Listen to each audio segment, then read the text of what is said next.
Quiero, en primer lugar, expresar la gran satisfacción que supone para mí estar hoy aquí, participando en este acto de inauguración de la cumbre de Singularity University en Sevilla, representando al Gobierno andaluz. Un evento que, auspiciado por la Fundación Goñi y Rey, a la que felicito de nuevo, va a provocar que Sevilla sea durante 3 días un importante foco de discusión del conocimiento y de los procesos de innovación. Señoras y señores, estoy orgulloso y feliz por asistir a esta inauguración de esta cumbre internacional de la Singularity University. ¿Por qué estoy orgulloso? Pues estoy orgulloso como sevillano y además como alcalde, y al mismo tiempo me llena de alegría que la institución de mayor prestigio y especialización a nivel internacional dedicada a la investigación y desarrollo de nuevas tecnologías haya creído en Sevilla y haya apostado por ella para ser sede de su cumbre. Y feliz, porque sé perfectamente que este es un sueño para algunas personas que han puesto todo su empeño en que este momento fuera una realidad. I thought of going to Singularity. I thought that that would be an amazing experience. I could not imagine how amazing that was going to be. And whilst I was there, I think there are a few classmates here and the faculty may have heard me say, you must come to Sevilla. Once or twice at least, wasn't it, Rob? Well, we had the power to bring Singularity University. Singularity University is here and we are doing it for the benefit of our society. And the premise here is you're going to see a lot of breakthrough technologies. You're going to hear a lot about the implications and opportunities that come out of technologies across every sector. And I believe that exponential technologies are going to disrupt every part of our lives, every part of our businesses, every industry, and society as a whole. That is the wiring diagram of the macaque-monkey brain, 383 different brain regions, and they reduced their simulation to hardware chips, neuromorphic chips, to do neurosynaptic computing.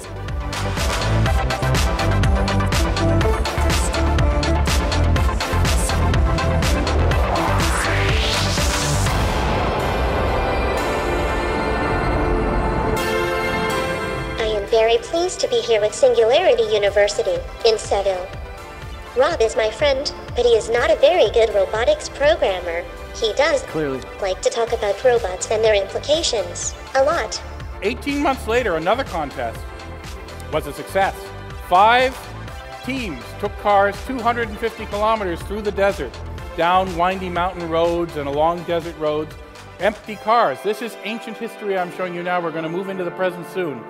But this was back in 2005, believe it or not. Now, Google hired the team from Stanford that won this contest, as well as people from other teams that won other contests, to build their next generation of car.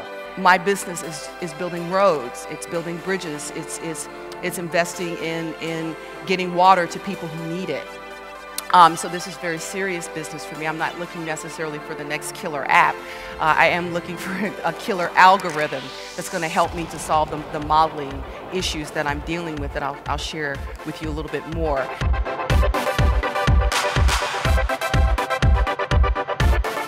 I want to jump right in, and I want to talk to you about DNA sequencing and how just in the last 15 years we've gone through this incredible revolution with DNA sequencing, where we've seen the cost, and if you look at this graph, this is a logarithmic graph. We're in love with logarithmic graphs at Singularity University. So every major tick there is a 10x decrease in cost for sequencing a human genome. And we're seeing this example inspired by science fiction. Many of you know Star Trek, right? Star Trek, the medical tricorder, the magical device that can measure and diagnose a patient. Well, now we have medical tricorders in our pocket. We're now in the era of this idea of making medical tricorders reality. I've been on the team at the X Prize to design a competition, a $10 million prize to build a medical tricorder. And there have been over 500 teams that entered this competition. There are about 20 finalists. And one of the companies was born at Singularity University at the first FutureMed program only in 2011, and they have developed one of the first medical tricorders. I'm holding one, it works. It's called the Scanner Scout. I hold this to my forehead, it talks to my smartphone, and it picks up my blood pressure, my heart rate, my respiratory rate, my temperature, records that on my phone, understands my normal, my abnormal. Every 30 seconds, somebody somewhere becomes an amputee. It can happen to anyone. It could be somebody you know. It could be someone you love. It's not always somebody else. But life-changing doesn't have to be life-ending. With the right help, the right support, with decent prosthetics, amputees around the world could have a chance of living the kind of independent lives that most of us just take for granted. We asked our colleagues in the University of Rey Juan Carlos in Madrid to develop a special application to make the follow-up for post-op patients. This is our application. It's not probably the final application. We are just trying with different models. So this is one of them. You can log in the application like a patient and like a doctor. We can include all the patient's characteristics. We can change them. We can include more. We can do whatever we want with all of this. The patients need to answer all our questions. They have to upload a picture of the wound, and they can select the color they think the wound is. So when all the questions are answered, we can make a diagnosis. So we can say, well, you are all right, you can be discharged, or we are not sure about you, you have to come and visit us to the clinic to be sure everything is going well. As you can see here, and as you have seen before, diabetes, heart disease, lung disease, everything can be followed up through several applications or several methods. Then I promised you to talk a little bit about the small-scale printing. This picture has been on the internet for a few weeks now. This little figure here is placed on a human hair, just to give you a sense of how small it is. So it's standing on a human hair. You also maybe seen this one, a 3D printed car on the nanoscale.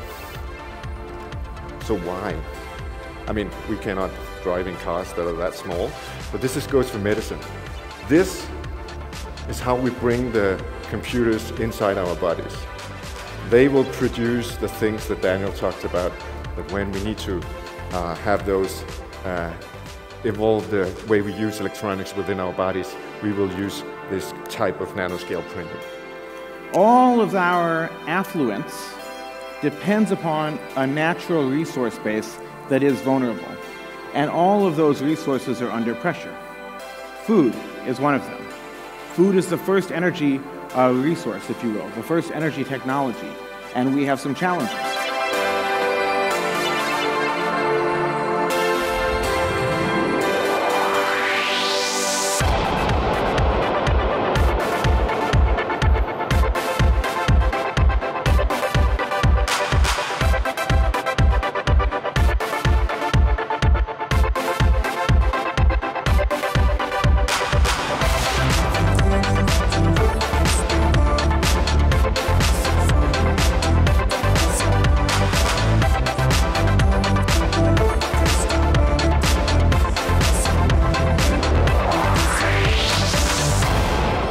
Good evening, ladies and gentlemen.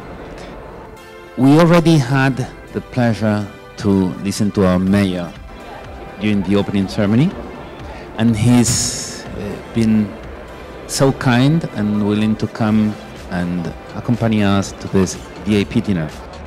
Buenas noches, señoras y señores. Saludo a doña Maribel Goñi y agradezco que se encuentre aquí también a su hija, al vicepresidente de la Fundación, a Luis Rey. Saludo al fundador y CEO de Singularity University, al que le agradezco nuevamente que se encuentre en Sevilla. He tenido la oportunidad de estar hoy en el ayuntamiento trabajando con él mucho tiempo y le agradezco que haya posibilitado, permitido y al mismo tiempo auspiciado que Singularity University haya celebrado este encuentro en nuestra ciudad.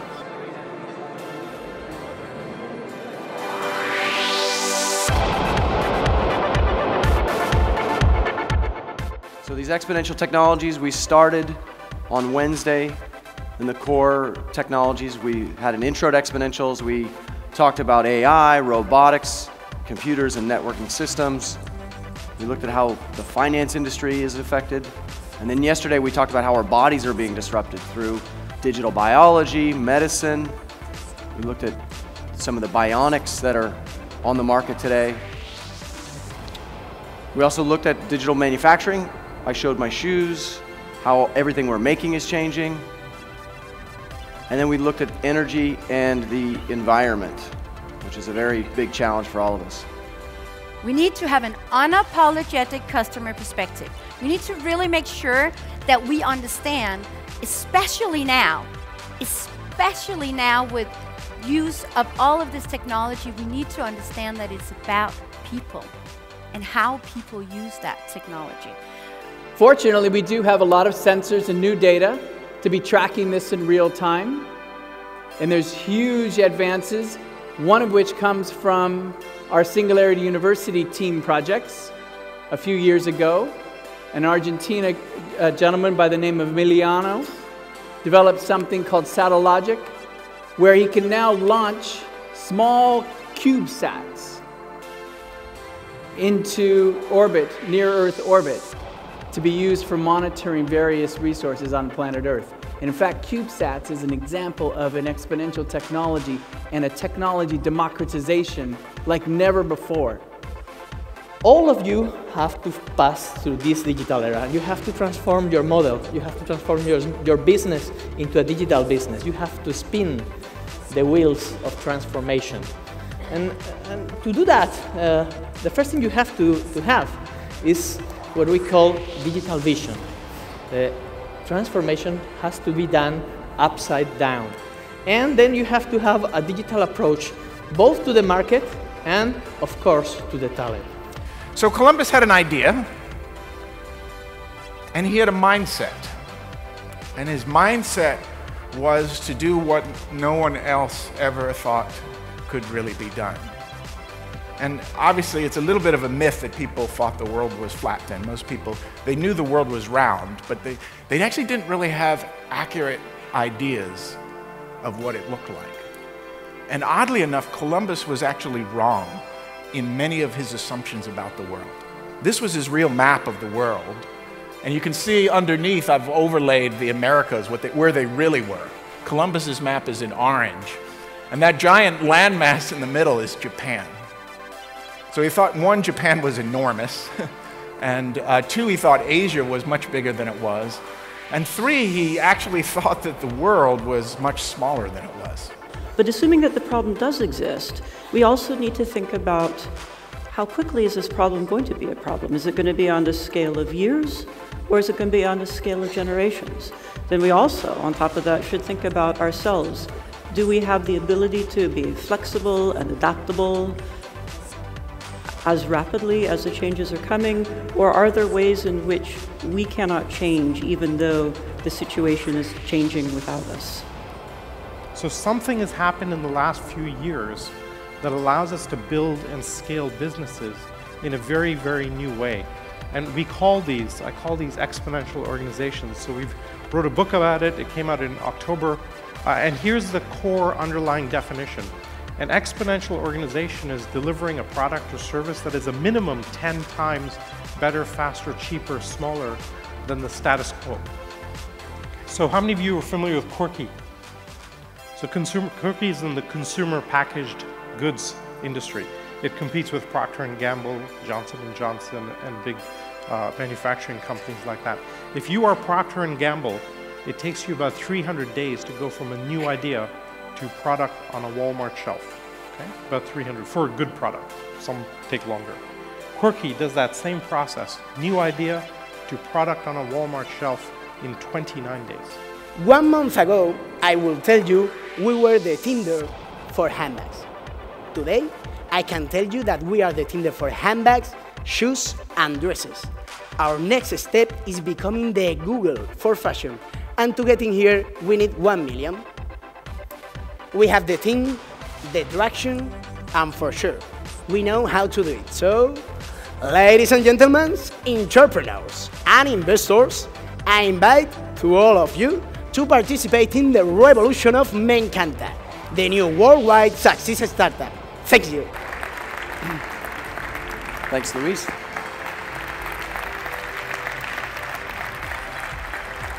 Obviously, the foundation, Goni Ray, has been the big benefactor here. So thank you so much to the foundation. Please, a round of applause for the foundation as well. Fundación. I have good news and bad news. The bad news is that this summit is over, but at the end of the day, it may not be that bad news at all, because we've had a lot of information, a lot of inspiration, and a lot of crazy things going through our minds.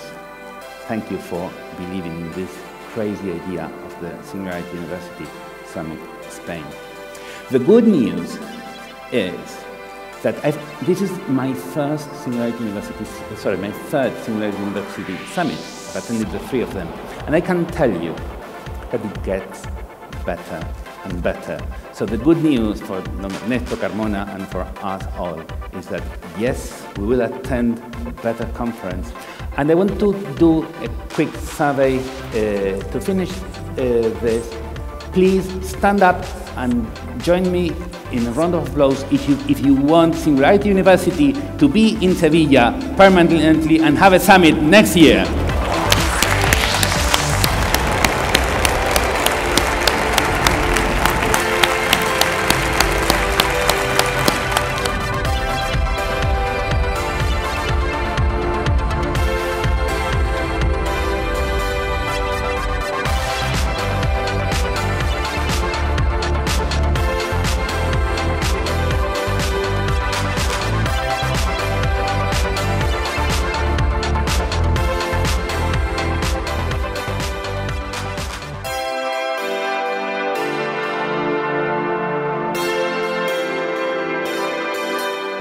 And now, I want to welcome you all, because as of today, you are all part of the Singularity University community.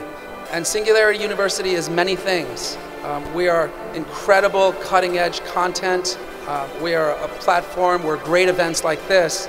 But at the end of the day, what we really are a group of people committed to this mission and changing the world. Gracias a todos por haber venido, por haber participado en esta experiencia única y por haber dado el primer paso hacia una larga amistad. Gracias.